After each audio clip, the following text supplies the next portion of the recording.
Hello, welcome to the Learning Commons FTCE General Knowledge Test Overview. I'm Greg Schaberg, a writing specialist in the Learning Commons. And I'm Shakita Allen, and I'm a reading, writing, and English specialist in the Learning Commons. The GK test evaluates one's abilities in reading, English language skills, writing, and mathematics. We have devoted a section of this presentation to 3 of the 4 subtests: reading, English language skills, and writing. We will begin each subtest section by discussing its structure, things like time allotment, number of questions, etc. Then we will provide you with a sample test question from the subtest and discuss it. At the end of each section, we will give you some tips to help you study for and succeed on that specific subtest. Now, before we get to the nitty-gritty of each subtest, let's focus briefly on the overall objective and structure of the GK test. The Florida Teacher Certification Exam is given to upcoming educators seeking their teaching licensure in Florida. It is an assessment platform designed to evaluate the competency of individuals aspiring to become teachers within the state. A part of this evaluation is a general knowledge test, a crucial component of the certification process. The general knowledge test aim is to assess fundamental skills essential for effective teaching. As Mr. Schaberg stated, this comprehensive examination encompasses 3 areas: English language skills, reading, and essay writing. Through these sections, the test assesses candidates' proficiency in critical thinking, problem solving, communication, and literacy so that the teachers of the future will provide quality instruction across diverse subject matters and grade levels. Each subtest evaluates specific competencies, and a number of skills are assessed under each competency. For the reading subtest, the following competencies are evaluated: knowledge of key ideas, knowledge of craft and structure, and knowledge of integration of information. The English language skills subtest examines your knowledge of language structure, your knowledge of vocabulary application, and your knowledge of standard English conventions. And finally, for the essay subtest, there's only one competency the subtest assesses: your knowledge of formal college-level writing, though there are 11 skills tested that fall within this competency. It's important to familiarize yourself with these competencies and the skills attached to each. The reading and English language skills subtests both divvy up a percentage of questions that assess each competency, and of course, those questions can focus on any of the skills found within each competency. That's the tough part. Some questions on the test are meant to distract you or make you question your own judgment. Become familiar with the skills under each competency so that these distractions don't lead you astray. The reading skills subtest is 55 minutes long and consists of approximately 30 multiple choice questions. Each question will test a specific competency and skill in terms of reading comprehension. You will need to understand and know how to apply the skills without guidance. On the reading portion of the GK, you will be given a passage to read. Then you will be presented with several questions related to the passage. The questions will test your ability of comprehension and reading skills given. One skill that may be assessed on the exam is patterns of organization or relationships. For example, a sample question from a passage from the exam asks, what is the relationship between these 2 sentences? Sentence 1 states, though the priest's version of the conquest tells that Cortez secretly burned the boats of the expedition so that his men would be unable to retreat and would have to advance, Diaz corrects him. Cortez says Diaz was appalled to learn that the boats had been attacked by sea worms and that they were no longer seaworthy. Please pause this video at this moment and read over the sample question again, as well as the possible answers. Determine which of the options given best correctly answers the question. You will need to be familiar with how to understand relationships between sentences to answer the question. In this case, the answer is C, because the second sentence clarifies a misunderstanding of communication within the passage. You will need to have an understanding of the concepts of analysis, contradiction, explanation, and clarification. The competency assessed is knowledge of integration of information and ideas. Each competency category consists of reading skills that you will need to familiarize yourself with, such as vocabulary and context, patterns of organization, purpose and tone, supporting details, and summative comprehension, which deals with the understanding main idea, topic sentences, and facts and opinions. Here are some tips for the reading section of the GK. Read the stem first to determine which skill the question is assessing, such as main idea, supporting details, fact and opinion, etc. Understand the difference between explicit and implicit meaning. For example, if the stem reads according to the passage, the answer will be found within the passage. If the question asks what can be inferred, this means you must conclude the answer. Understand the difference between a stated main idea and an implied main idea. The stated main idea will be within the passage itself, while an implied main idea will need to be concluded. Be sure to understand patterns of organization and transitional words such as compare, contrast, cause and effect, and how they are used to create the flow of ideas in a reading. To help with vocabulary and context, use the context of the passage and the sentences to help define unfamiliar words. Another final tip is to understand the difference between facts and opinions. Remember that facts are statements that can be verified or proven true or false, whereas opinions are statements that express a writer's feelings, attitudes, or beliefs. They are neither true nor false, and they cannot be verified by a reputable source. All right, now it's time to turn our attention to the English language skills subtest. This subtest contains approximately 30 multiple choice questions for you to answer in 40 minutes. As with the reading subtest, each question will focus on a specific competency, so you will need to know the grammar rules and conventions well enough to apply the skills without guidance from the test question. The question is usually going to be very vague, like, which option contains no grammatical errors? So you will usually not have something, in the question to help you focus on a specific type of skill. For example, here's a sample question from an English language skills practice test provided by the DOE. The directions ask that you choose the option that corrects an error in the underlined portions. If no error exists, choose no changes necessary. Note that the directions just require you to find the option that fixes an error. It doesn't give you a hint regarding that type of error that you're looking for. So it's important to be familiar with the skills under each of the subtest competencies. Please pause this video and read over the sample question as well as the possible answers. Determine which option, if any, best corrects an error within the text provided, and then restart the video. If you selected option A, then you're correct. Option A corrects a fragment created by placing a comma after the dependent clause. Since passenger side airbags in a car are improving automobile safety, a period cannot go there because the clause preceding it is dependent on the independent clause following it. Option B removes a comma. This is simply a distraction, hoping that you'll doubt your knowledge regarding comma placement and consider removing the comma from the original sentence. However, removing the comma would create another type of sentence error.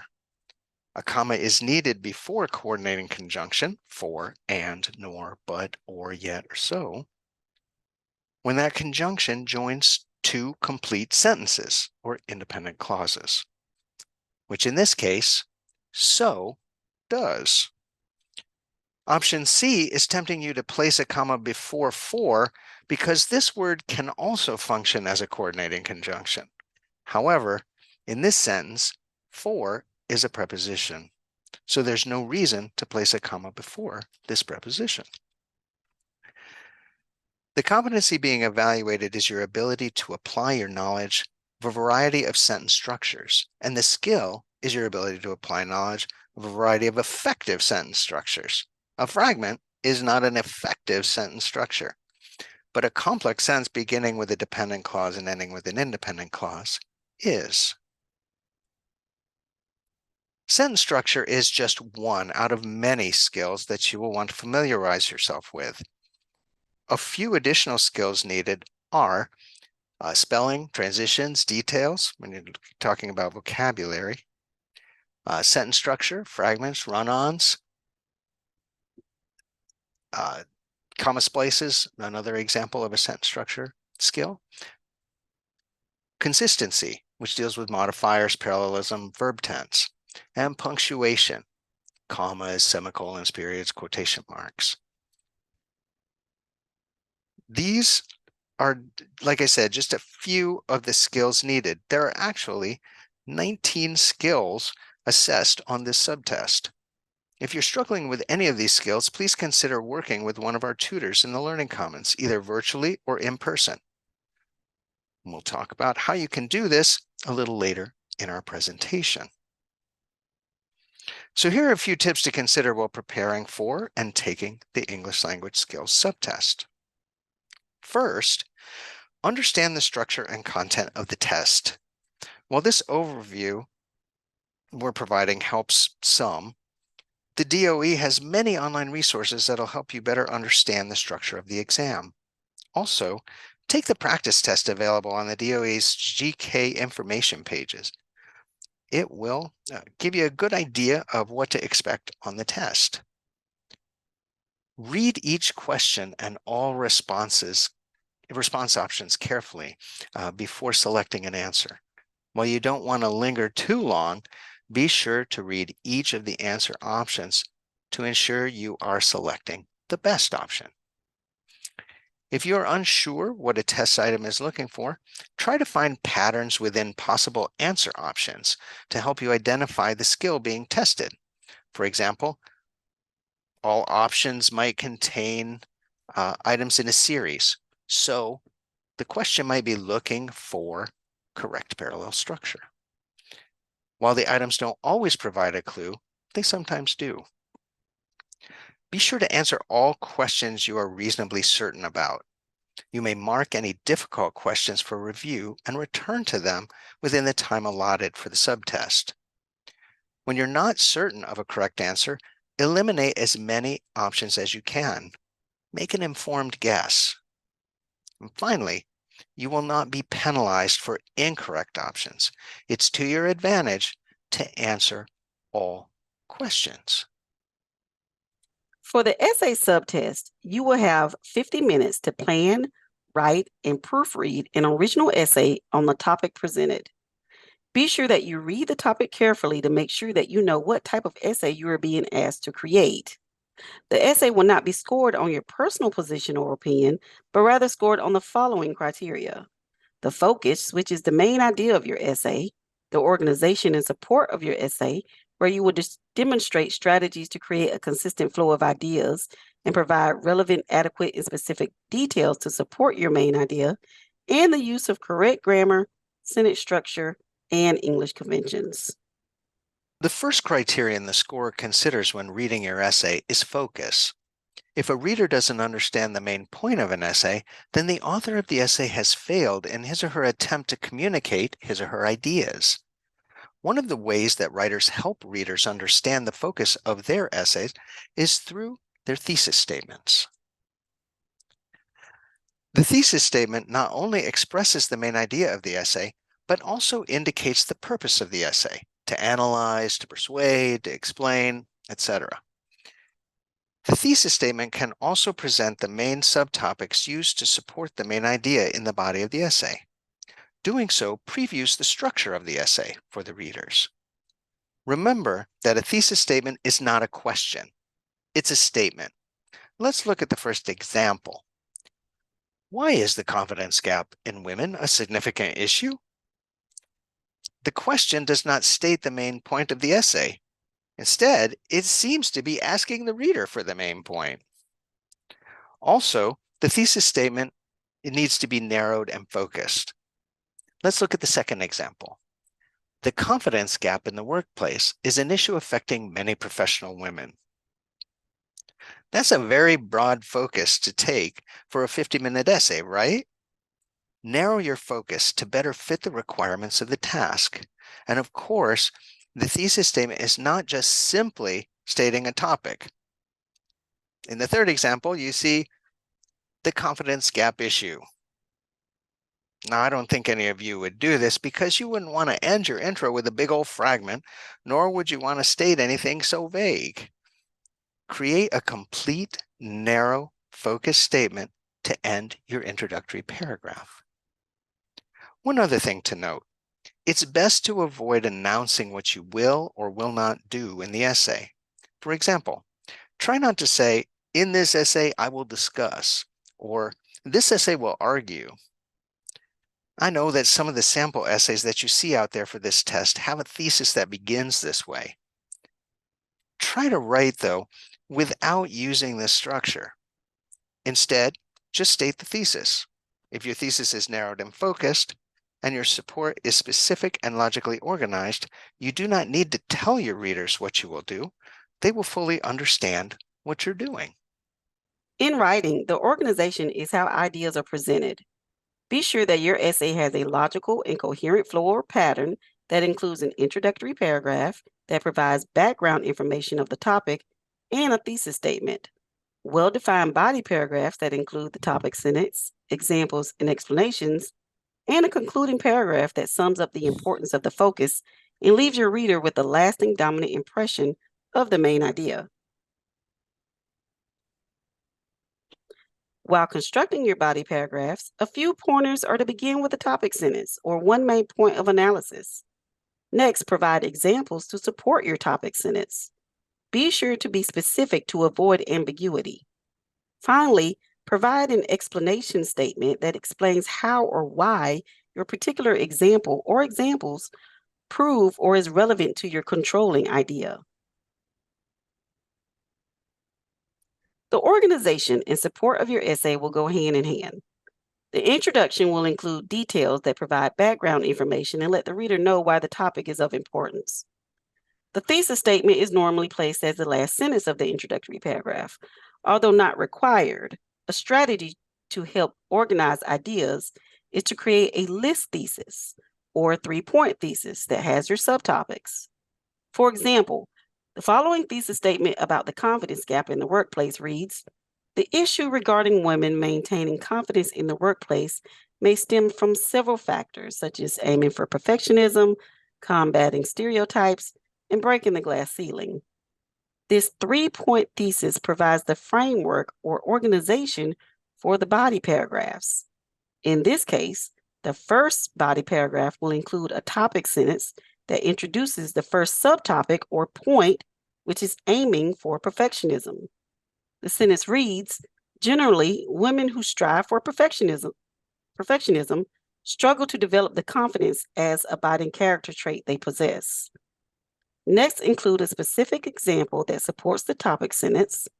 Finally, provide an explanation that proves or explains your point and example. Overall, make sure that your information is relevant to the topic, adequate, and supports the main idea or thesis. The last criterion that the score will consider is grammar, sentence structure, usage, and English conventions.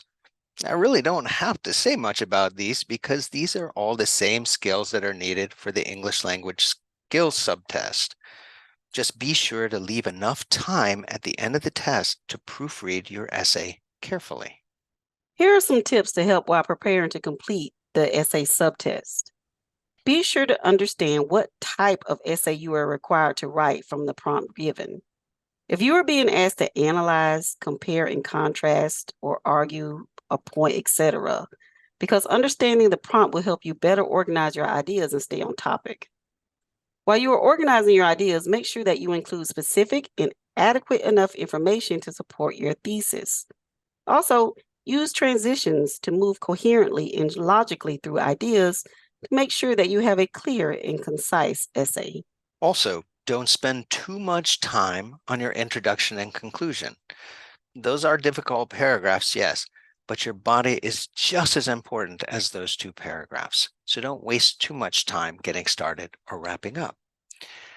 Avoid grammar errors, of course. As I said, proofread carefully. Leave time to proofread. Make sure you use a standard font and size. Something like Times New Roman or Calibri would be fine. Something that's easy for your reader to read and doesn't make your essay difficult to read and understand. Finally, practice at home or in the Learning Commons.